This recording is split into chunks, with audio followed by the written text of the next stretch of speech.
ಎಲ್ಲರಿಗೂ ನಮಸ್ಕಾರ. Welcome back to my channel. ನಾನಿವತ್ತು ಬಿಸಿಬೇಳೆ ಬಾತ್ ಮಾಡ್ತಾಯಿದ್ದೀನಿ. ಬಿಸಿಬೇಳೆ ಬಾತ್ ನೀವು ನೋಡ್ತಿರ್ಬೋದು ಎಷ್ಟು ಚೆನ್ನಾಗಿ ಬಂದಿದೆ ಅಂತ. ತರಕಾರಿಗಳು, ಬೇಳೆಗಳು ಹದವಾಗಿ ಬೆಂದ್ಕೊಂಡಿದೆ. ತುಂಬ ಚೆನ್ನಾಗಿರುತ್ತೆ. ಬೆಳಗಿನ ಬ್ರೇಕ್ಫಾಸ್ಟಲ್ಲಿ ಈ ಬಿಸಿಬೇಳೆ ಬಾತ್ ಮಾಡಿದರೆ ತುಂಬ ರುಚಿಯಾಗಿರುತ್ತೆ. ನಾನಿಲ್ಲಿ ಒಂದಷ್ಟು ಮಸಾಲೆ ಪದಾರ್ಥಗಳನ್ನು ತೊಗೊಂಡಿದ್ದೀನಿ. ಇದು ಬಿಸಿಬೇಳೆ ಬಾತ್ ಪುಡಿಯನ್ನು ಮಾಡಲಿಕ್ಕೆ ಪೌಡರನ್ನು ಮಾಡಿಟ್ಕೊಂಡ್ರೆ ನಾವು ಬಹುಶಃ 1 ತಿಂಗಳ ಕಾಲ ತುಂಬ ಅದನ್ನು ಯೂಸ್ ಮಾಡ್ಕೋಬೋದು. ಚೆನ್ನಾಗಿರುತ್ತೆ. ನಾನಿಲ್ಲಿ ಒಂದು 10ರಿಂದ 12 ಬ್ಯಾಡಗಿ ಮೆಣಸಿನಕಾಯಿಯನ್ನು ತೊಗೊಂಡಿದ್ದೀನಿ. ಅದನ್ನು ನೀಟಾಗಿ ಫ್ರೈ ಮಾಡ್ಕೊಂಡಿದ್ದೀನಿ.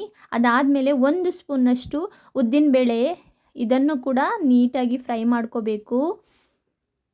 ಹಾಗೆ ಅದನ್ನು ನೀಟಾಗಿ ಫ್ರೈ ಮಾಡಿಕೊಂಡು 1 ಸ್ಪೂನಷ್ಟು ಕಡಲೆಬೇಳೆಯನ್ನು ಹಾಕ್ತಾಯಿದ್ದೀನಿ. ಇದರ ಪೌಡ್ರ್ ತುಂಬ ಘಮ ಅಂತಿರುತ್ತೆ. ತುಂಬ ಚೆನ್ನಾಗಿ ಬರ್ತದೆ. ನಾನಿಲ್ಲಿ 1 ಸ್ಪೂನಷ್ಟು ಜೀರಿಗೆಯನ್ನು ತೊಗೊಂಡಿದ್ದೀನಿ. ಇವೆಲ್ಲವನ್ನು ನೀಟಾಗಿ ಫ್ರೈ ಮಾಡ್ಕೋಬೇಕು. ಈಗ 2 ಚಕ್ಕೆ, 2 ಯಾಲಕ್ಕಿಯನ್ನು ತೊಗೊಂಡಿದ್ದೀನಿ. ಸ್ವಲ್ಪ ಯಾಲಕ್ಕಿ ಪುಡಿಯನ್ನು ತೊಗೊಂಡಿದ್ದೀನಿ. ಹಾಗೆ ಲವಂಗವನ್ನು ತೊಗೊಂಡಿದ್ದೀನಿ.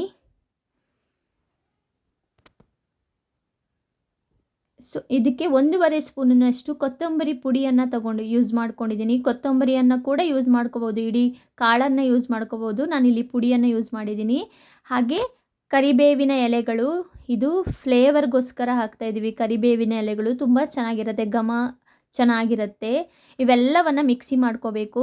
ನಾನಿಲ್ಲಿ ಒಂದಷ್ಟು ತರಕಾರಿಗಳನ್ನು ಇಟ್ಕೊಂಡಿದ್ದೀನಿ. ಯಾವ ತರಕಾರಿಗಳನ್ನು ಕೂಡ ಹಾಕ್ಕೋಬೋದು.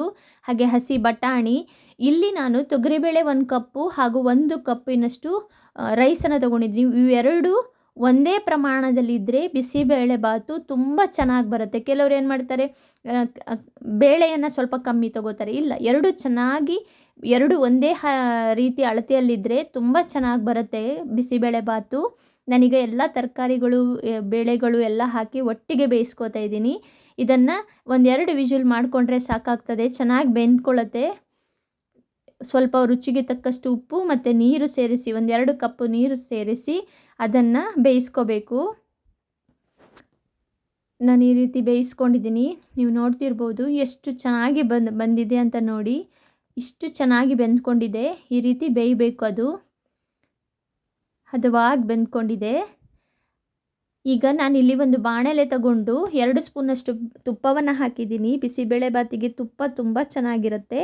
ಹಾಗೆ 1-2 ಈರುಳ್ಳಿ ಹಾಕಿ ಅದನ್ನು ನೀಟಾಗಿ ಫ್ರೈ ಮಾಡ್ತಾಯಿದ್ದೀನಿ. ಬಿಸಿಬೇಳೆ ಬಾತಿಗೆ ತುಪ್ಪ ಇದ್ದಷ್ಟು ತುಪ್ಪವನ್ನು ಹಾಕ್ಕೊಂಡು ತಿಂತಾರೆ. ಈಗ ನಾನಿಲ್ಲಿ 1 ಟೊಮೆಟೊವನ್ನು ಹಾಕ್ತಾಯಿದ್ದೀನಿ. 1 ಟೊಮೆಟೊವನ್ನು ಈ ರೀತಿ ಮಿಕ್ಸ್ ಮಾಡಿ ಅದಕ್ಕೆ ಒಂದು ಸ್ವಲ್ಪ ಉಪ್ಪು, ರುಚಿಗೆ ತಕ್ಕಷ್ಟು ಉಪ್ಪು. ನಾವು ಆಲ್ರೆಡಿ ತರಕಾರಿ ಬೇಯಿಸುವಾಗ ಒಂದಿಷ್ಟು ಉಪ್ಪು ಹಾಕಿರ್ತೀವಿ. ಈಗ ಎಷ್ಟು ಬೇಕು ಅಂತ ನೋಡಿಕೊಂಡು ಹಾಕಿದರೆ ಸಾಕಾಗ್ತದೆ. ಈಗ ನಾನೇನು ಮಾಡಿಟ್ಕೊಂಡಿದ್ದೀನಲ್ಲ ಪೌಡರು, ಅದನ್ನು ಹಾಕ್ತಿದ್ದೀನಿ. ಬಿಸಿಬೇಳೆ ಬಾತ್ ಪುಡಿಯನ್ನು ಹಾಕಿ ನೀಟಾಗಿ ಮಿಕ್ಸ್ ಮಾಡ್ತಾಯಿದ್ದೀನಿ. ಇಷ್ಟು ಚೆನ್ನಾಗಿ ಮಿಕ್ಸ್ ಮಾಡಬೇಕು. ಈಗ ಇದಕ್ಕೆ 1 ಲಿಂಬೆ ಗಾತ್ರದ ಹುಣಸೆ ಹುಳಿಯನ್ನು ಹಾಕಿದ್ದೀನಿ. ಹುಣಸೆ ಹುಳಿಯ ರಸವನ್ನು ತೆಗೆದು ಹಾಕಿದ್ದೀನಿ.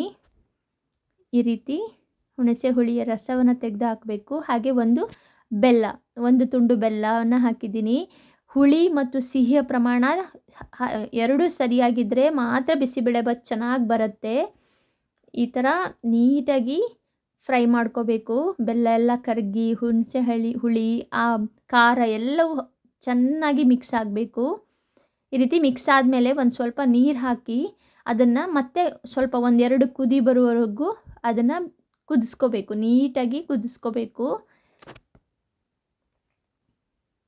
ನೀವು ನೋಡ್ತಿರ್ಬೋದು ಎಷ್ಟು ಚೆನ್ನಾಗಿ ಬರ್ತಿದೆ ಅಂತ. ಯಾರೆಲ್ಲ ನನ್ನ ಚಾನಲ್ನ ಸಬ್ಸ್ಕ್ರೈಬ್ ಮಾಡದೆ ನೋಡ್ತಿದ್ದೀರಾ, ದಯವಿಟ್ಟು ಸಬ್ಸ್ಕ್ರೈಬ್ ಮಾಡಿ ನೋಡಿ. ನಾನಿಲ್ಲಿ ಇಟ್ಕೊಂಡಂತಹ ತರಕಾರಿ ಮತ್ತು ಅನ್ನವನ್ನು ಹಾಕಿ ಮಿಕ್ಸ್ ಮಾಡ್ತಾಯಿದ್ದೀನಿ. ಇದು ಈಗ ನೀಟಾಗಿ ಮಿಕ್ಸ್ ಮಾಡ್ಕೋಬೇಕು ನಾವು. ಇದನ್ನು 1-2ರಿಂದ 3 ನಿಮಿಷದ ಕಾಲ ಕುದಿಸಿದ್ರೆ ಸಾಕಾಗ್ತದೆ. ಯಾಕಂದರೆ ಆಲ್ರೆಡಿ ತರಕಾರಿಗಳು ಬೆಂದಿರ್ತದೆ, ಮಸಾಲೆ ಪದಾರ್ಥವನ್ನು ನಾವು ಚೆನ್ನಾಗಿ ಫ್ರೈ ಮಾಡ್ಕೊಂಡಿರ್ತೀವಿ. ಇದನ್ನು 2ರಿಂದ 3 ನಿಮಿಷಗಳ ಕಾಲ ಸೆಟ್ ಆಗೋವರೆಗೂ ಬಿಟ್ಟರೆ ಸಾಕಾಗ್ತದೆ. ಜಾಸ್ತಿ ಏನು ಬೇಯಿಸಬೇಕು ಅಂತ ಏನಿಲ್ಲ. ಇದಕ್ಕೆ ನಾವು ಬೂಂದಿ ಇಲ್ಲ ಮಿಕ್ಸರ್ ಈ ಥರ ಯಾವುದಾದ್ರೂ ನಡೀತದೆ ಮಿಕ್ಸ್ ಮಾಡ್ಕೊಂಡು ತಿನ್ನಲಿಕ್ಕೆ. ನಾನಿಲ್ಲಿ ಬಿಸಿಬೇಳೆಭಾತ್ ಮಾಡಿದ್ದೀನಿ, ನೋಡ್ತಾ ಇರ್ಬೋದು ಚೆನ್ನಾಗಿದೆ. ಹಾಗೆ ಬೂಂದಿಯನ್ನು ನಾನು ಮಾಡ್ಕೊಂಡಿದ್ದೀನಿ.